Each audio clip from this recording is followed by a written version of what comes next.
The transport bucked like a dying beast as another railgun projectile punched through its armored hull.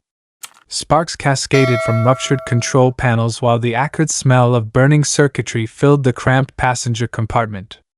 Through the reinforced viewports, the crystalline spires of Vaelthara stretched endlessly toward a sky painted in violent shades of orange and crimson by the world's twin suns. "Brace for impact!" shouted Lieutenant Kestra Bloodmane as the transport's engines finally surrendered to the punishment they'd been absorbing. Her azure skin had darkened to deep indigo with the stress of command, sweat dampening the crimson hair that escaped from beneath her tactical helmet. Around her, 8 soldiers of the Dominion fleet pressed themselves against whatever solid surfaces they could find, their faces grim behind breathing masks designed to filter Vaelthara's toxic atmosphere. The crash came in stages. First the screaming descent through superheated air, then the bone-jarring series of impacts as the transport skipped across the planet's crystalline surface like a stone across water. Metal shrieked against stone, emergency systems wailed their futile warnings, and somewhere in the chaos, Kestra heard the distinctive sound of a human scream abruptly silenced. When the world finally stopped spinning, she found herself hanging upside down in her restrained harness, blood trickling from a gash above her left eye. The transport's emergency lighting cast everything in hellish red shadows, and the hiss of escaping atmosphere told her they had precious little time before the hull breach became catastrophic. "Sound off!" she commanded, her voice hoarse from breathing superheated air. "Vega here, mobile but bleeding." The voice belonged to Sergeant Marcus Stormwright, her second in command and the closest thing she had to family in the vast machinery of the Dominion military. Even upside down and injured, his voice carried the steady calm that had kept her sane through 3 years of impossible missions. "Nix, functional," came another voice, followed by a string of others as the surviving members of Strike Team Omega confirmed their status. 6 voices answered her call. 2 remained silent forever. Kestra worked herself free from the wreckage, her hands moving with practiced efficiency despite the disorientation. Emergency protocols drilled into her since basic training took over, pushing aside the grief and shock that threatened to overwhelm her tactical thinking. She had soldiers to protect, a mission to complete, and an enemy that would be converging on their crash site within minutes. "Equipment check," she ordered, activating her personal scanner to assess their tactical situation.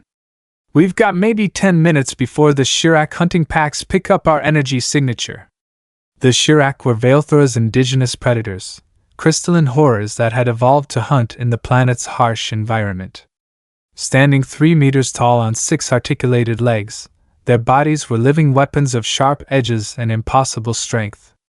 Worse, they possessed a collective intelligence that made them cunning adversaries, able to coordinate attacks across vast distances through resonance patterns in their crystalline carapaces. "Sir," Sergeant Stormwright said, his voice carrying a note of concern that made her blood run cold. "We've got a problem." She followed his gaze to the transport's cargo compartment, where their mission-critical equipment had been stored. The compartment had been completely crushed in the crash, reducing months of preparation and millions of credits worth of specialized gear to twisted scrap metal. "The resonance disruptors?" she asked, though she already knew the answer from his expression. "Destroyed. Along with the tactical mapping array and most of our long-range communication equipment." Kestra felt the weight of command settling on her shoulders like a physical burden. Without the resonance disruptors, they couldn't interfere with Shirak coordination patterns. Without the mapping array, they were effectively blind in Vaelthara's maze of crystal formations. And without long-range communications, they couldn't call for extraction from the fleet positioned in orbit around the planet. "Short-range comms?" she asked, grasping for any fragment of hope. "Functional, but limited to maybe 5 kilometers in this interference." The interference was another of Vaelthara's many hostile features. The planet's crystalline formations generated a natural electromagnetic field that played havoc with most electronic systems. It was one of the reasons the Shirak had evolved their resonance-based communication method, and one of the primary obstacles to Dominion colonization efforts. "Then we do this the hard way," Kestra said, shouldering her gear pack and checking the charge on her magnetic accelerator rifle. "Our primary objective remains unchanged. Locate and destroy the Shirak breeding facility that intelligence identified in Grid 77 Alpha. Secondary objective is to survive long enough to transmit our findings to the fleet." "Sir," interrupted Private Kane, the team's youngest member. "That's 40 kilometers of hostile terrain. With no disruptors, no maps, and limited ammunition." "I'm aware of the tactical situation, Private," Kestra replied, her tone carrying the edge that had earned her the nickname Ironheart among the enlisted ranks. "Unless you have a better suggestion, we move out in 5 minutes." They emerged from the wreckage into Vaelthara's nightmare landscape just as the twin suns reached their zenith. The temperature outside the transport was nearly 60 degrees Celsius, hot enough to kill an unprotected human in minutes. Their environmental suits provided protection, but the suit's cooling systems would drain their power cells faster in such extreme conditions. The crystal formations around them rose like frozen waves, some reaching hundreds of meters into the poisonous sky. Each formation was unique, shaped by geological forces that had been active for millions of years. Some were translucent, allowing distorted glimpses of the landscape beyond. Others were opaque as black stone, concealing whatever might lurk behind them. "Movement 300 meters northeast," reported Corporal Vex, their designated marksman. Her enhanced scope could penetrate some of the electromagnetic interference, though its range was severely limited by Vaelthara's hostile environment. Kestra raised her own scope, studying the distant shapes moving among the crystal spires. Shirak scouts, their crystalline bodies reflecting light in patterns that made them difficult to track visually. They moved with predatory grace, heads weaving back and forth as they tested the air for chemical traces. "They're hunting us," Marcus observed unnecessarily. "Then we give them something to hunt," Kestra replied, activating her suit's tactical overlay. The display showed their approximate position relative to their target, though without the mapping array, the information was based on orbital surveys that might be weeks out of date. She divided her team into 2 units. Marcus would lead Vex, Kane, and Torres in a flanking maneuver designed to draw the Shirak scouts away from their intended route. She would take the remaining soldiers, Webb and Sato, on a direct approach toward their objective. "Rendezvous point is the thermal vent complex at Grid 66 Delta," she said, uploading the coordinates to their suit computers. "If either team doesn't make contact within 12 hours, assume the worst and continue the mission." Marcus caught her arm as she prepared to move out. "Kestra," he said, using her given name in violation of protocol, "don't do anything stupid out there." She looked into his eyes, seeing concern that went beyond professional duty. Marcus had been her anchor since their first deployment together, the steady presence that had kept her grounded when the weight of command threatened to crush her spirit. If something happened to him— "Same to you, Sergeant," she replied, forcing lightness into her voice. "I need my best soldier watching my back when this is over." The crystal maze swallowed both teams within minutes, the formations rising around them like the walls of an alien cathedral. Sound behaved strangely here, echoing and distorting until it became impossible to judge distance or direction accurately. Kestra's team moved in tactical formation, weapons ready, every sense straining for signs of danger. They had been traveling for 2 hours when Webb spotted the first trap. "Sir, pressure plate mechanism, directly ahead," he reported, indicating a section of crystal-strewn ground that looked identical to everything else they traversed. Kestra studied the area through her scope, finally spotting the subtle differences in crystal alignment that marked the concealed device. The Shirak were more than simple predators. They were engineers, capable of creating sophisticated hunting tools from the raw materials of their environment. "Mark it and go around," she ordered, already plotting an alternate route that would add another hour to their travel time. They encountered 17 more traps over the next 4 hours, each one more elaborate than the last. Pressure-sensitive spikes that would impale unwary prey. Crystalline nets that would entangle victims while chemical attractants drew the hunting packs. Motion-triggered avalanches designed to bury entire teams under tons of razor-sharp debris. By the time they reached the thermal vent complex that served as their rendezvous point, Kestra's team was exhausted and running low on both ammunition and power. The complex itself was a surreal landscape of steam and mineral deposits, where superheated gases from Vaelthara's volcanic core vented through fissures in the crystal formations. Marcus's team was already waiting, though their number had been reduced to 3. Torres was missing, and Marcus's left arm hung uselessly at his side, secured in an improvised sling fashioned from emergency medical supplies. "What happened?" Kestra demanded, though part of her already knew the answer from the grim expressions on their faces. "Shirak pack, maybe 12 individuals," Marcus reported. "They coordinated a 3-pronged assault using the crystal formations for concealment. Torres took point position when we realized we were surrounded. Bought us enough time to break contact, but..." He didn't need to finish. Kestra had seen enough battlefield casualties to understand the mathematics of sacrifice. One soldier's life traded for the survival of the team, a calculation that commanders learned to make without flinching even as it carved pieces from their souls. "The mission continues," she said, pushing aside the grief that threatened to derail her tactical thinking. "Our target is less than 10 kilometers from here. We can reach it before Vaelthara's night cycle begins." The planet's night cycle was another obstacle that made Vaelthara nearly uninhabitable. When the twin suns set, temperatures dropped nearly 40 degrees in less than an hour. The extreme temperature fluctuations put enormous stress on equipment and human physiology alike. They moved out immediately, leaving Torres's gear behind to lighten their load. Every piece of equipment was now precious, every power cell irreplaceable. Kestra found herself constantly calculating consumption rates and operational time frames, trying to stretch their resources far enough to complete the mission. The Shirak breeding facility revealed itself gradually as they approached Grid 77 Alpha. What intelligence had described as a simple nesting site was actually a vast complex of interconnected chambers carved directly into a massive crystal formation.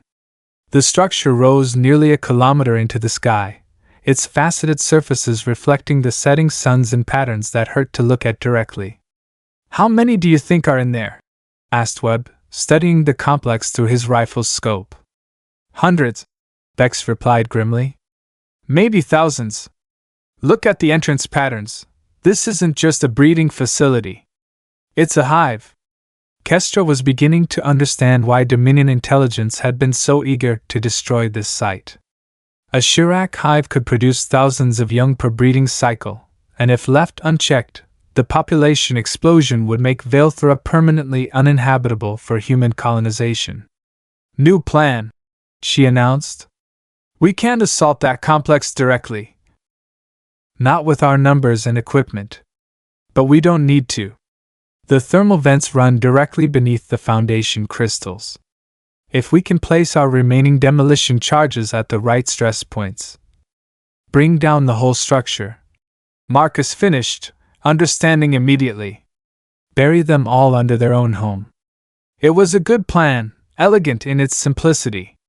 It was also incredibly dangerous, requiring them to penetrate the facility's lower levels while avoiding detection by hundreds of hostile Shirak. One mistake, one triggered alarm, and they would be torn apart by creatures that could cut through Dominion battle armor like paper. They spent the remaining daylight hours conducting reconnaissance, mapping the facility's external features and identifying potential entry points. The Shirak had been busy for months, possibly years, excavating chambers and passages that extended deep into the planet's crust. The scale of the construction was staggering, suggesting a level of planning and coordination that military intelligence had severely underestimated. As Vaelthara's sons began their descent toward the horizon, Kestra made her final preparations. She distributed their remaining demolition charges among the team members, ensuring that multiple redundancies were built into their plan.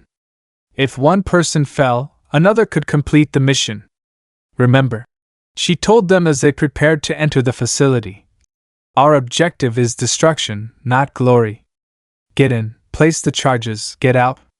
No heroics, no unnecessary risks. We finish this mission and go home. The words tasted like ashes in her mouth. Home was a concept that had lost most of its meaning over 3 years of warfare. The Dominion fleet was home now, with its cramped quarters and recycled air and the constant background hum of machinery keeping them alive in the hostile environment of space. They entered the Shirak hive through a thermal vent that had been modified into an access tunnel. The passage was barely wide enough for a human in full gear, and the walls radiated heat that made their environmental suits work overtime to maintain safe internal temperatures. The journey through the facility's lower levels was a nightmare of navigation through alien architecture. The Shirak had carved their passages according to principles that had nothing to do with human logic or convenience. Corridors twisted back on themselves in impossible spirals. Chambers opened onto other chambers with no apparent pattern or purpose. Gravity itself seemed negotiable in some areas, where the crystalline walls had been shaped to redirect the flow of air and heat in ways that defied understanding. They placed the first charge in a support chamber that connected to 6 different passages. The demolition device was no larger than Kestra's fist, but it contained enough explosive power to shatter a city block. The timer was set for 30 minutes, giving them time to place the remaining charges and retreat to a safe distance. The second charge went into a thermal regulation chamber, where superheated gases from the planet's core were channeled through precisely carved crystal conduits. Destroying this chamber would flood the lower levels with lethal temperatures while destabilizing the entire facility's structural integrity. They were moving toward the third placement point when everything went wrong. Sato triggered something, a motion sensor, a pressure plate, or simply stepped on the wrong crystal formation. The result was immediate and catastrophic. Alarm resonances echoed through the facility's crystalline walls, a sound like 1,000 church bells ringing in harmony. Within seconds, the passages around them were filled with moving shapes as Shirak defenders rushed to identify and eliminate the intruders. "Run!" Kestra shouted, though her team was already moving. They sprinted through the alien corridors as fast as their bulky environmental suits would allow, taking turns that led deeper into the facility's maze-like interior. Behind them, the pursuit grew stronger. Shirak warriors moved through their home territory with impossible speed, their crystalline bodies reflecting and amplifying the alarm resonances until the entire facility rang like a gigantic bell. The sound was overwhelming, making it difficult to think or maintain direction. What went down first? His suit's life support systems failing as a Shirak warrior's clawed appendage punched through his back armor. He died without making a sound, his body falling among alien crystals that would entomb him forever. Vex lasted another 100 meters before a coordinated assault by 3 Shirak overwhelmed her defensive position. Her final action was to activate a grenade that took her attackers with her into oblivion, buying precious seconds for the rest of the team to escape. Kestra, Marcus, and Sato reached the third placement point with less than 15 minutes remaining on their timer. The chamber they found themselves in was vast, its ceiling lost in shadows high above. The walls were covered with what looked like eggs, thousands of them arranged in precise geometric patterns. "The nursery," Marcus breathed, understanding immediately why this location was so critical to their mission. "Place the charge and let's get out of here," Kestra ordered, but even as she spoke, she could see movement in the shadows above them. Adult Shirak, guardians of the next generation, descending like crystalline spiders to protect their young. Sato was the closest to the optimal placement point. He moved forward with mechanical precision, ignoring the creatures closing in around him. The charge was in his hands, timer activation sequence already initiated, when a Shirak guardian dropped from the ceiling directly onto his position. The impact drove him to his knees, his armor cracking under the creature's weight. But his hands continued moving, completing the placement sequence even as alien claws found the weak points in his protective gear. Done! He shouted, and then his voice cut off as the Shirak Guardian completed its kill. Move! Marcus yelled, grabbing Kestra's arm and pulling her toward the nearest exit passage. Behind them, the nursery chamber erupted in chaos as more Guardians arrived to defend their territory. They ran through the facility's passages as time counted down toward detonation. 12 minutes. 11.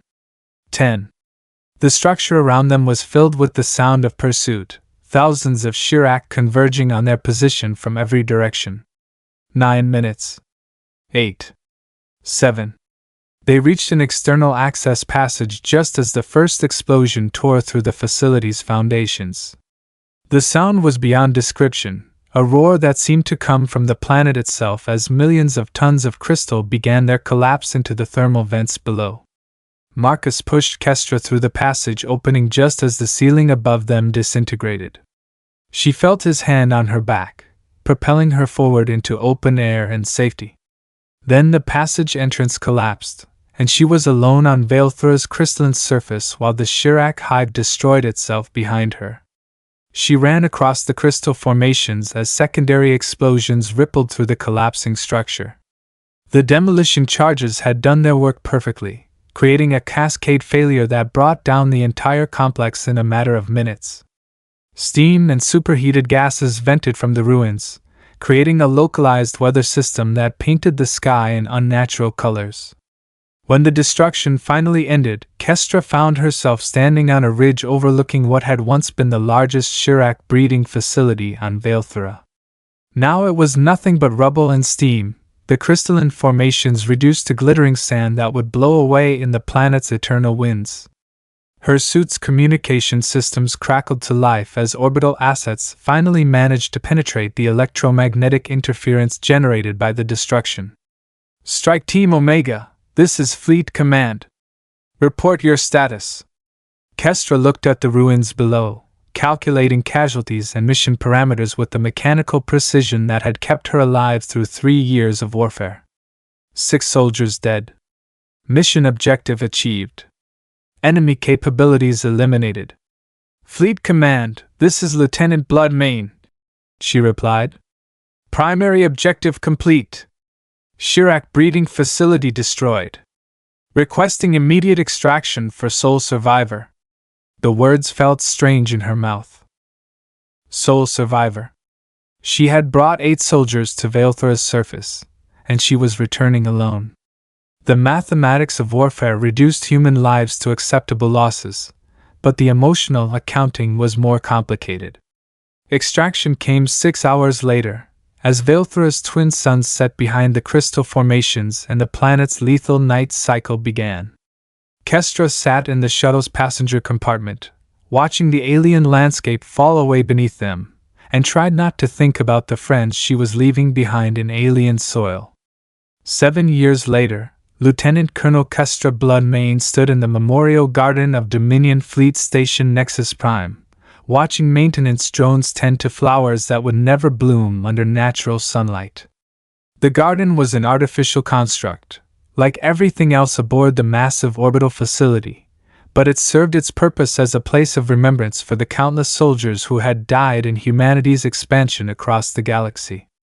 Her reflection in the polished memorial wall showed the changes that 7 years had carved into her features. Her azure skin had deepened with age and stress, while her crimson hair now carried silver threads that caught the station's artificial lighting. The uniform she wore bore the rank insignia of a field commander, earned through campaigns across a dozen hostile worlds. She had come here seeking solitude, a brief respite from the endless demands of military administration.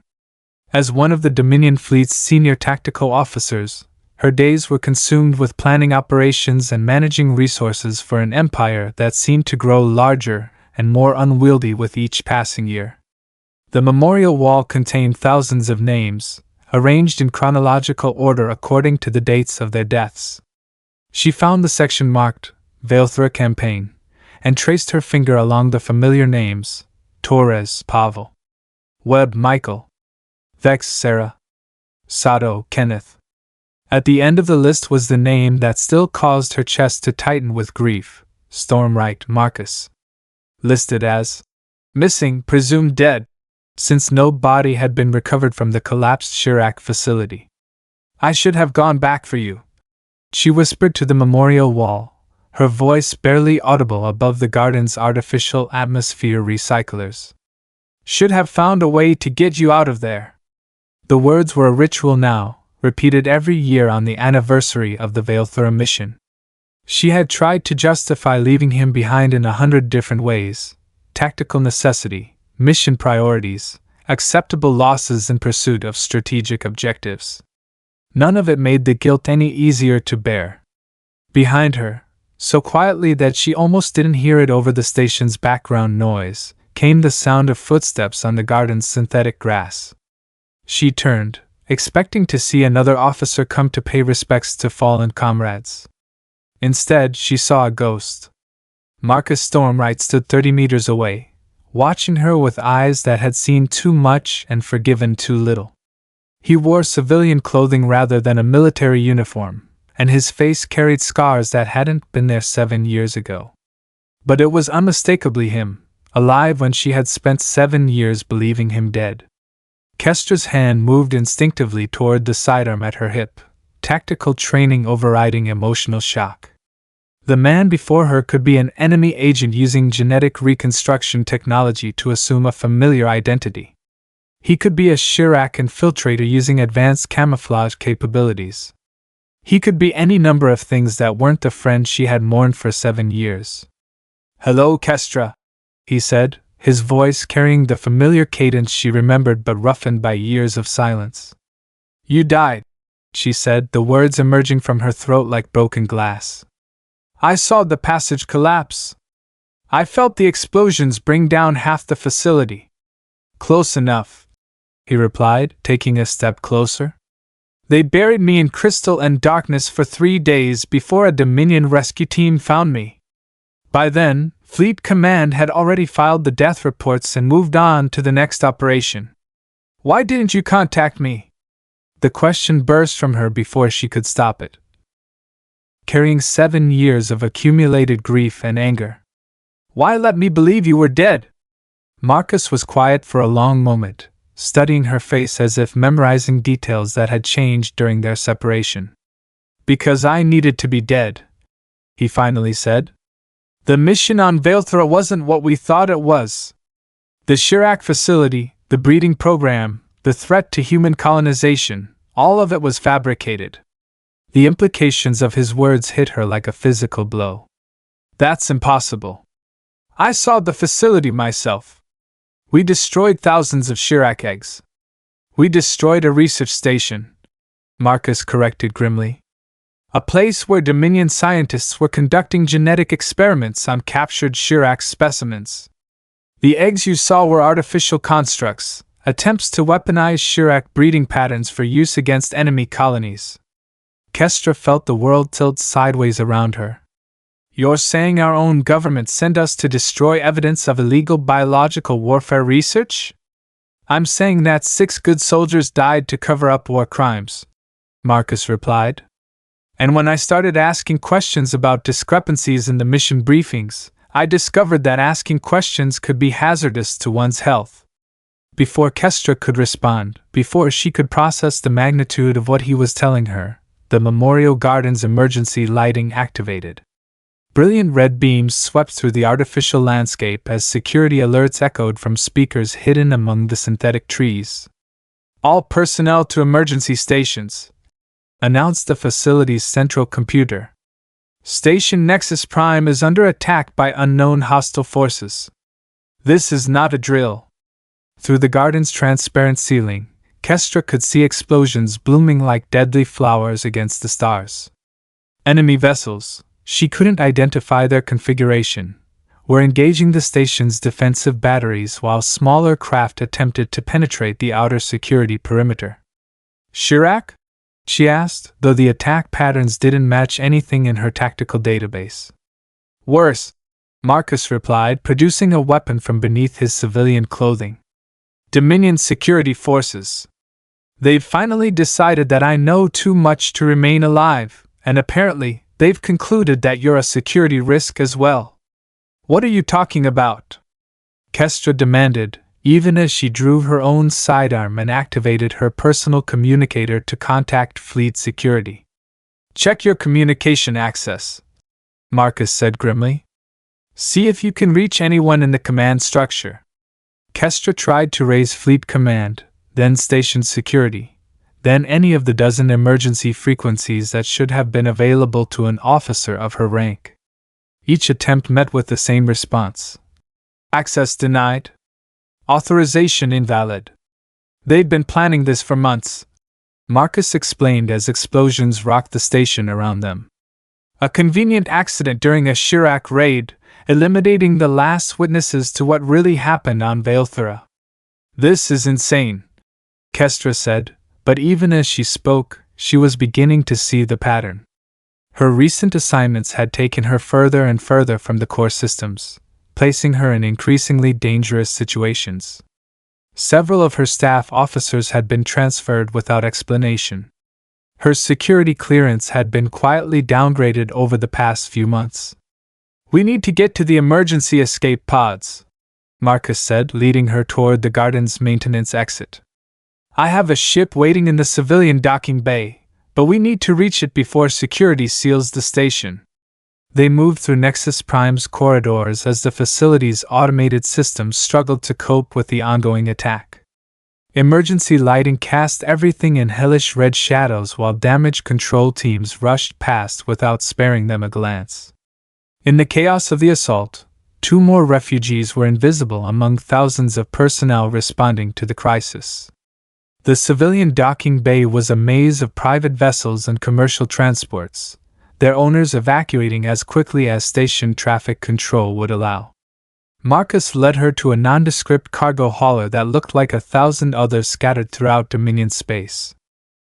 Not much to look at, he admitted as they approached the ship's access ramp. But it's fast enough to get us out of range before they realize we're gone. The ship's interior was Spartan but functional, equipped with military-grade navigation systems and defensive capabilities that weren't standard on civilian vessels. Marcus moved to the pilot station with practiced efficiency, initiating launch sequences while Kestra secured herself in the co-pilot's chair. Where are we going? She asked as the ship lifted away from Nexus Prime's docking bay. Somewhere safe, Marcus replied, though his tone suggested that such places were becoming increasingly rare. I've been building a network of contacts over the past few years, people who've discovered uncomfortable truths about Dominion policies and lived to regret it. Through the ship's viewports, Kestra watched Nexus Prime fall away beneath them as they accelerated toward the edge of the system.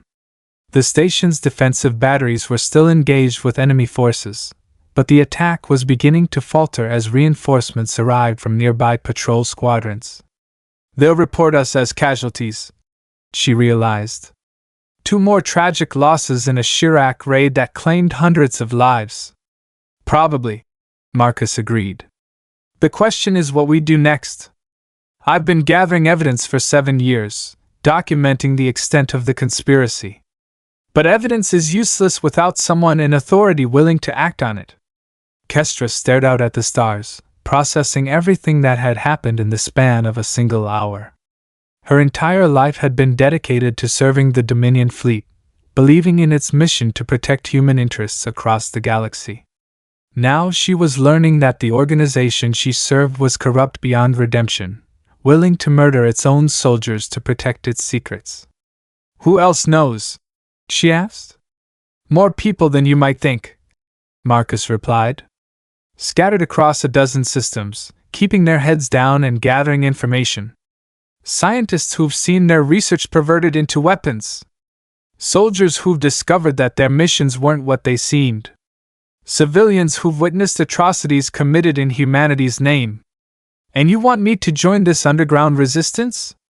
Marcus was quiet for a long moment, his hands steady on the ship's controls as they navigated toward a hyperspace jump point. I want you to help me expose the truth, he finally said. The Dominion has spent decades building its power base through lies and manipulation. It's time for that to end. Kestra considered his words as their ship prepared to enter hyperspace, leaving behind everything she had known and believed in. Ahead lay uncertainty, danger, and the possibility of fighting a war against the very government she had sworn to serve. Behind lay the comfortable illusions of duty and honor that had sustained her for 7 years. The choice, when she made it, felt inevitable. "Tell me everything," she said. "And then let's figure out how to bring these bastards down." The hyperspace journey took them to a remote system at the edge of Dominion space, where a network of asteroid mining facilities provided cover for activities that weren't officially sanctioned by any government. Their destination was a hollowed-out asteroid designated as Mining Station Bravo 7 in the official charts, though its actual purpose was far removed from resource extraction. The station's interior had been converted into a sophisticated intelligence operation, with communication arrays capable of monitoring Dominion military traffic across multiple systems and data processing facilities that could break encryption codes in real time. Men and women wearing the uniforms of a dozen different military services worked alongside civilian analysts and scientists, all united by their shared commitment to exposing the truth about Dominion activities. "Welcome to the underground," Marcus said as he led Kestra through the station's central command center. "The people you see here represent 5 years of careful recruitment. Former Dominion officers, defected scientists, civilians who've lost everything to government corruption." Kestra studied the faces around her, recognizing several individuals from her years of military service. Captain Sarah Chin, who had supposedly died in a training accident 3 years ago. Dr. Michael Torres, a xenobiologist whose research had been classified beyond her security clearance. Commander Elena Vasquez, reported missing in action during a routine patrol mission. "How many?" she asked. 300 active members across 26 systems," Marcus replied. "Another 1,000 sympathizers in positions where they can provide intelligence or logistical support. It's not an army, but it's enough to start revealing the truth." He led her to a secure briefing room where holographic displays showed the extent of their accumulated evidence. Financial records proving that Dominion officials had been selling military technology to hostile alien species. Communication intercepts revealing plans to stage false flag operations that would justify expansion into neutral territories. Biological warfare research that violated every treaty humanity had signed since achieving interstellar capability. The Vaelthara operation was just one example, Marcus explained as the displays cycled through hundreds of similar incidents. A pattern of deception and manipulation that goes back decades. The Dominion has been engineering conflicts to justify its expansion, creating enemies where none existed, and sacrificing its own people to maintain the illusion of righteous warfare.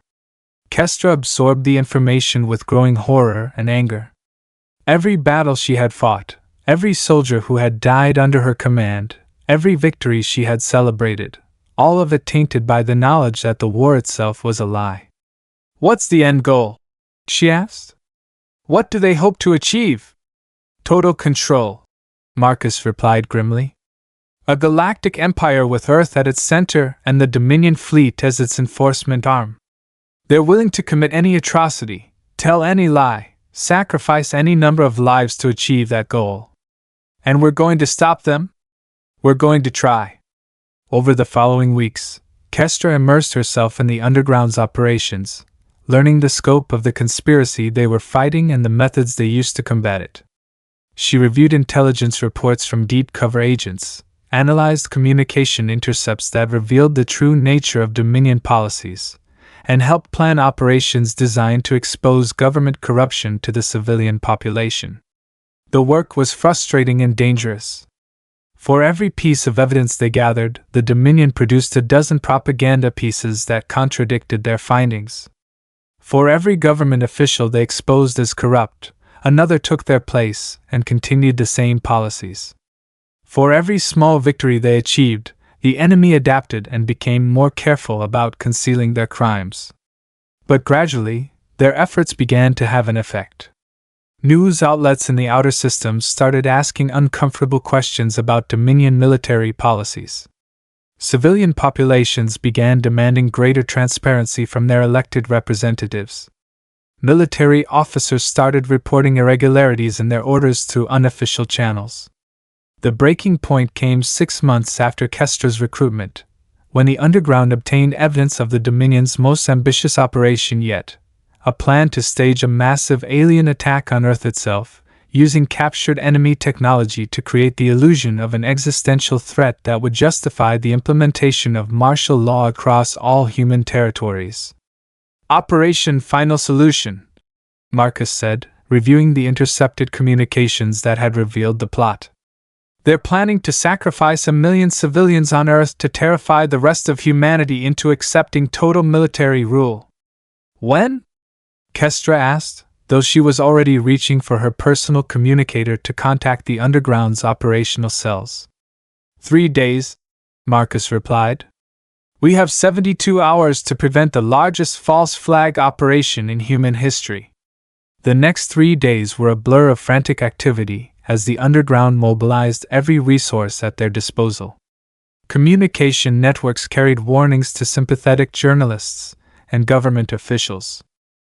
Deep cover agents sabotaged key components of the false flag operation. Technical specialists worked around the clock to prepare evidence packages that could be transmitted simultaneously to news outlets across the galaxy. Kestra found herself coordinating operations across multiple systems, drawing on her military experience to manage logistics and personnel deployment under extreme pressure. The irony wasn't lost on her. She was using skills developed in service to the Dominion to orchestrate the government's downfall. The operation reached its climax as alien ships, actually modified Dominion vessels equipped with captured enemy technology, approached Earth's defensive perimeter. The planet's protection fleet prepared to engage the invaders in a battle choreographed to inflict maximum civilian casualties while preserving key government facilities. At the crucial moment, as the false fleet began its attack run, the Underground's prepared evidence packages flooded communication networks throughout human space. Video recordings of government officials planning the operation. Financial records showing payments to mercenary pilots. Technical analyses proving that the alien technology was actually human-manufactured. The revelation was devastating.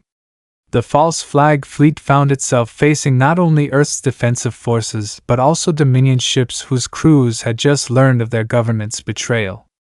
The choreographed battle became a real engagement as military units chose sides in an impromptu civil war.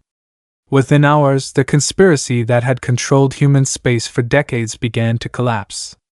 Government officials fled to secret facilities as their lives were exposed to populations that had trusted them for generations. Military commanders faced mutinies from subordinates who refused to serve a corrupt regime. Civilian populations demanded accountability from leaders who had manipulated them for political gain. The war that followed was brief but brutal. Loyalist forces fought desperately to preserve the old order while rebels and defectors seized control of key facilities. Battles raged across a dozen systems as humanity chose between freedom and the comfortable tyranny they had unknowingly accepted. In the end, the Underground's victory was complete but costly. The Dominion government fell, but the damage to human civilization was enormous.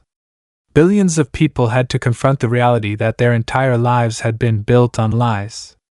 The economic and social structures that had held human space together for decades crumbled, leaving chaos in their wake. Kestra stood in the ruins of the former Dominion capital, watching cleanup crews clear away the debris of a fallen empire. The new government that was emerging from the ashes would face enormous challenges in rebuilding human civilization on foundations of truth rather than deception. Was it worth it? She asked Marcus as they watched the work proceed. Ask me in 50 years, he replied. When we see what kind of society grows from this wreckage. Kestra nodded, understanding the weight of what they had accomplished and the responsibility that came with it. They had destroyed a corrupt system, but destroying was easier than building. The real work was just beginning. 10 years later, Fleet Admiral Kestra Bloodmane stood on the observation deck of the FHS Liberation, watching the blue-green sphere of New Terra rotate slowly beneath them. The planet was one of dozens of new colonies established by the Reformed Human Federation, part of an expansion program based on cooperation rather than conquest. The Federation bore little resemblance to the old Dominion. Democratic institutions had replaced military dictatorship. Transparent governance had replaced secret operations. Voluntary cooperation had replaced forced compliance. It wasn't perfect. No human institution ever was, but it was better. Marcus had been right to ask her to wait 50 years for judgment. Even after a decade of reconstruction, it was still too early to declare their revolution a complete success. But the signs were encouraging. Children were growing up learning actual history rather than propaganda. Scientists were conducting research for the benefit of humanity rather than military advantage. Diplomatic relations with alien species were based on mutual respect rather than fear and manipulation. "Admiral," called her aide-de-camp, interrupting her contemplation. "The memorial service is ready to begin."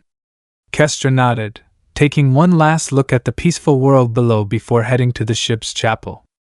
Today marked the 20th anniversary of the Vaelthara mission, and she had decided to hold a formal ceremony honoring the soldiers who had died there. The chapel was filled with representatives from across the Federation fleet, men and women who understood the cost of serving a cause greater than themselves. At the front of the chamber stood a memorial display showing the names and faces of the Vaelthara casualties: Torres, Webb, Vex, Sato.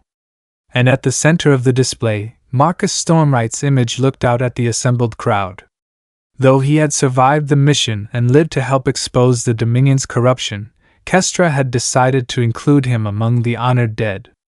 The man who had emerged from the crystal caves of Vaelthara was different from the one who had entered them, changed by trauma and betrayal into something harder and more determined. In many ways, Marcus had died on Vaelthara. What emerged was the leader of a revolution. "We gather today to remember the fallen," Kestra began, her voice carrying clearly through the chapel's acoustic systems. "Not just those who died in battle, but those who sacrificed their innocence and their faith to serve a larger truth." She spoke of courage and sacrifice, of the difference between dying for a lie and living for the truth. She talked about the price of freedom and the responsibility that came with knowledge. She honored the memory of soldiers who had died believing they were protecting humanity, even when humanity's leaders had betrayed them. When the ceremony ended, Kestra remained in the chapel for a few moments of private reflection. The memorial display had been programmed to cycle through personal messages from friends and colleagues of the honored dead. As she watched, Marcus's image was replaced by a video he had recorded shortly before his death from natural causes 3 years earlier. "If you're watching this," his recorded voice said, "it means I'm finally at rest. I hope the Federation has grown into something worthy of the sacrifices we made to create it. I hope humanity has learned to choose truth over comfortable lies." The image smiled, and for a moment, Kestra could see the young sergeant she had served with 20 years ago. "And I hope you've forgiven yourself for leaving me behind on Vaelthara. We both made it out alive in the end, just not in the way we expected." Kestra smiled through tears she hadn't realized she was shedding. Marcus had been right, as he so often was. They had both survived Vaelthara, though the people they became bore little resemblance to the soldiers who had entered that crystal maze 2 decades ago. She left the chapel and returned to her duties as commander of the Federation's exploration fleet. There were new worlds to discover, new species to meet, new challenges to face. The work of building a better future was never finished. But for the first time in 20 years, Kestra felt that the future was something worth building.